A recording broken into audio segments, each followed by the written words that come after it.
When you're referencing women, it's just a small section of book talk, but when referencing men's violence, it's just men.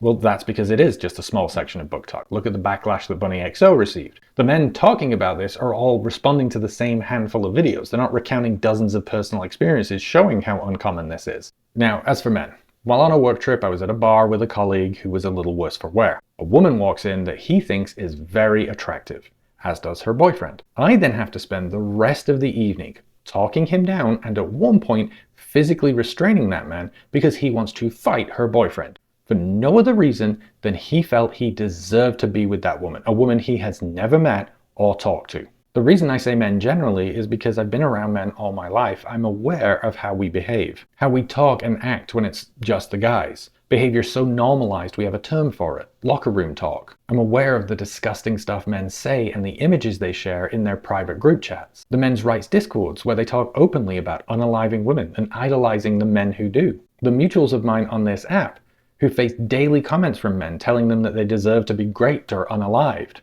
And yes, I'm aware that it is not all men, but it is so many men that I can't tell the difference. And the thing is, you are aware of this too.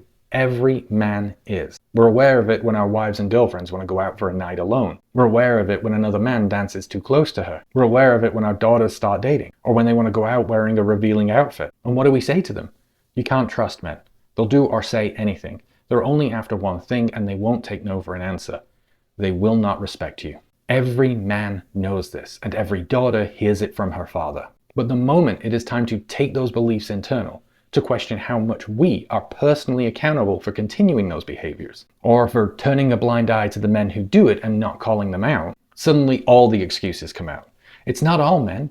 It's not me. What about women's behavior? We do absolutely anything to avoid looking inwards, because truthfully, it's incredibly uncomfortable for us to accept our role in this ugly business. Our feelings frighten us, because if we start to acknowledge the harm that we do, we might start believing that we are a bad person and that we can't change. I'm parent to a child on the spectrum, and he in particular struggled around this sort of thinking. The constant call-outs and corrections to his behavior, needing accommodations, and feeling all the time that he is obviously different to everyone else, really reinforced this negative idea in his head that he was a bad person. And what helped was explaining to him that he merely had bad moments, a bad choice leading to a bad situation. It was not irredeemable. At any time he could choose to recover, to make better choices. It doesn't undo the bad choices, but it does limit the frequency and length of those bad moments going forward. As men, we get to choose if we want to recognize, accept, and genuinely work to reduce our bad moments. Or if we let the fear of working on and improving ourselves keep us pointing the finger at others and blaming them for our choices and behaviors.